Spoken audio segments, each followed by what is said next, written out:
Hey all, Hitman Tommy here from River City Retro. Normally we do a segment on the blog called Buyer's Remorse where Tyson and I take time to show our recent pickups and comment on them. The whole idea was derived from the fact that while we're hunting for good deals, we usually end up coming home with at least one or two games that we regret buying. Granted, usually these items we've paid, a few dollars for, but such is not always the case. And in a lot of cases, we probably could have saved the few dollars for something we actually wanted or that we'd actually play. Anyways, like I said, we usually do this in written format. However, it's been about 7 weeks since I've done an update and probably have about 60 games that I've picked up since then. Bulk of it was during our trip to the Calgary Expo in Calgary, Alberta, Canada, but we've also gone out hunting a couple times for more games. So rather than taking time to write about the recent purchases, I'm just going to take a few minutes to show pickups I've had since the end of March, and I think was the last time that I updated the blog. So the first two I'm going to show is just a couple that I picked up prior to the trip. At least a few weeks before the expo, Tyson and I had kind of put a game buying freeze on ourselves just to try to save a bit more money for the trip. But there was a couple exceptions to that. So firstly, picked this up at a pawn shop. It's a PAL version of Resident Evil Code Veronica X on PS2. Have no way of playing this. I just thought it was kind of neat when I saw it. So I'm not going to really comment on every single game that I show. I'm going to try to burn through it as much as possible. Like I said, there's about 60 games, so a couple I might comment on, but not really. Next one is Pandora's Tower on the Wii. I bought that the day it came out. Really, I just made an exception on this because I didn't want to have another Xenoblade Chronicles on my hands, so I had to make sure I picked this up right away. Those were the only two before the trip.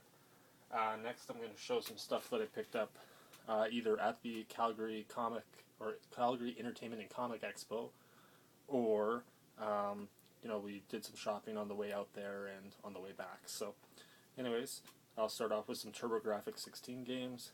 Got Sports TV Football, or TV Sports Football, I guess. Power Golf. Alien Crush,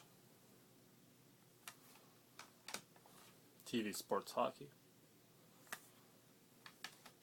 Moving on, I picked up a boxed Super Nintendo game, Battle Clash Complete, for a few bucks. A few Genesis games here, Bugs Bunny and Double Trouble. Not really particularly high on my list to pick up, but I think I paid like $1.50 or $2 for this game, so what the hell. And a copy of Shockin'. I think that was $2 or $3 as well, so again, game I didn't have, and it was complete, so. Moving along, I picked up a few PS2 games. First was, I think this was $2, Katamari Damacy on PS2. And a copy of Metal Saga on PS2 as well.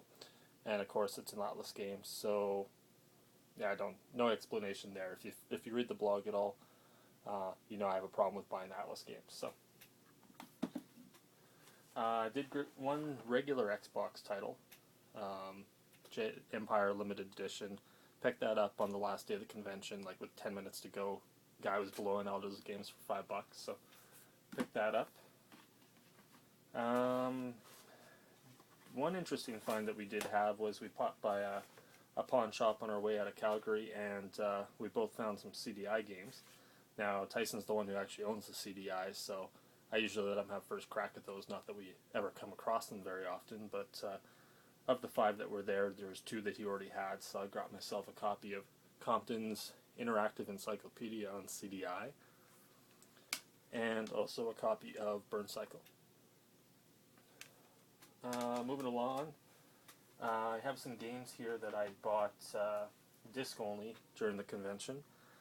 Pretty much the only systems I'll buy disc only games for is Sega Saturn, Sega CD, and 3DO.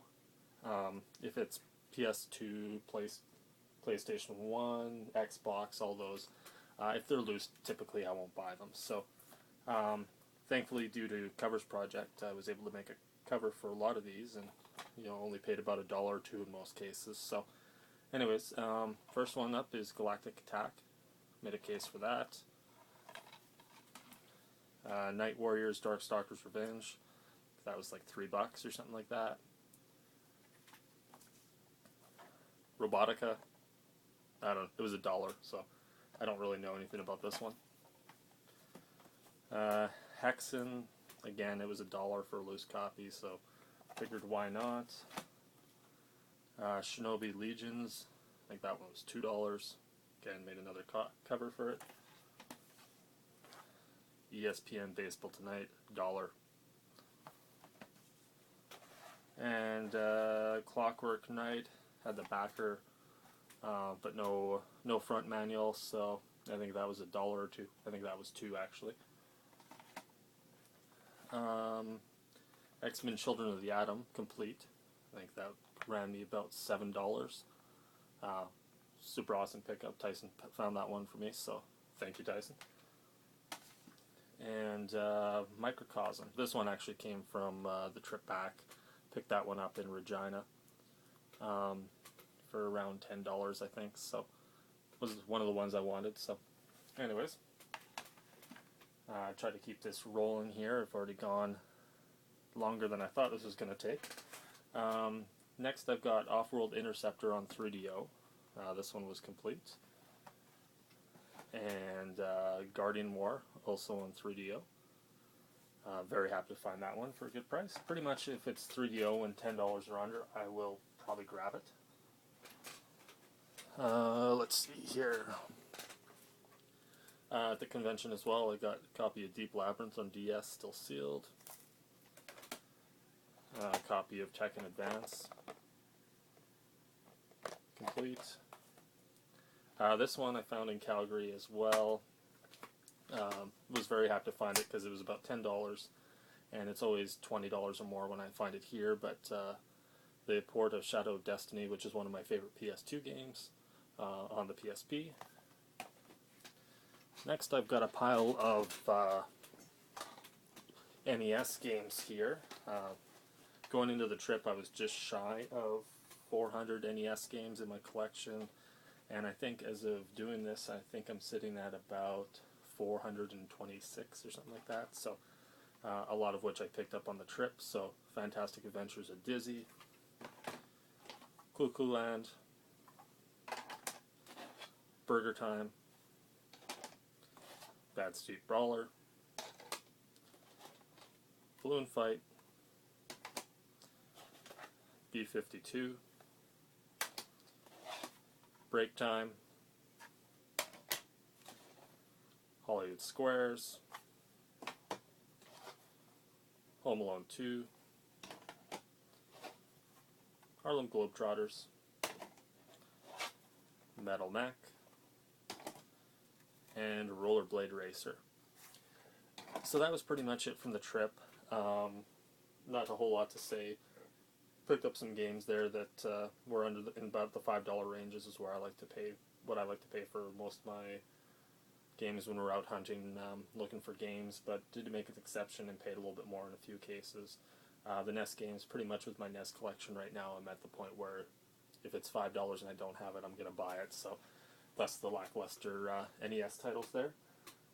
Carrying on here, this is stuff I picked up since I got back home.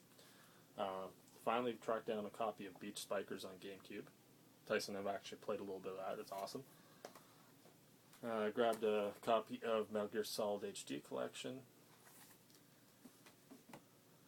When we got back from Calgary, I had a little bit of mail waiting for me. I got a copy of Binary Land on Famicom. And a copy of, I think, Obaki no Kutaro Wan Wan Panic, or something like that. Sorry, I butchered the title, but it's essentially the Famicom version of Chubby Checker. Grabbed those off an online deal. Finally got a copy of Nitro on PS1. Also on PS1, got a copy of XS Junior League Dodgeball. I played a little bit of this since I bought it. It's awesome. Next we ran into a bunch of cheap Intellivision and Atari games, so I picked up some boxed and television games. It's the only way I buy in television games. Beauty and the Beast, Vectron, Reversi, chess, hockey, and carnival. And moving along, I guess just a few more things here. We went out last Friday night, and it kind of started off as a bit of a Tomb Raider night for me. I already had all these games on Xbox, but Tomb Raider Trilogy, got that for, I think, 10. And then we were at Valley Village and found I don't really collect PC games, but this one had kind of a nice box, so picked that up for a couple bucks, so no complaints there. Also, when we found those in television games, picked up a copy of G.I. Joe Cobra Strike on the Atari. And lastly, one more pile of NES games here. Classic Concentration, which was in my top 5 list. I had that on DOS growing up. Love this game. Terra Cresta, bought that off eBay. Did grab a copy of Gun Knack from the flea market. Magic of Scheherazade, or however you say that. Last Starfighter, Top Gun 2, City Connection, The Immortal, Beetlejuice, Castle of Dragon, too close there, Isolated Warrior, Dino Wars, Kid Nicky, and that's it. So I didn't flip through that as quickly as I thought I was going to, but you got the gist of it pretty much. As opposed to writing all about those games, I just wanted to show them off quickly. Anyways, I think that's all I have to say, so thanks for watching. Be sure to check us out at rivercityretro.blogspot.ca. Hopefully in the future we'll be doing a little bit more of this YouTube thing. Here that's catching on. Otherwise, till next time. Thanks.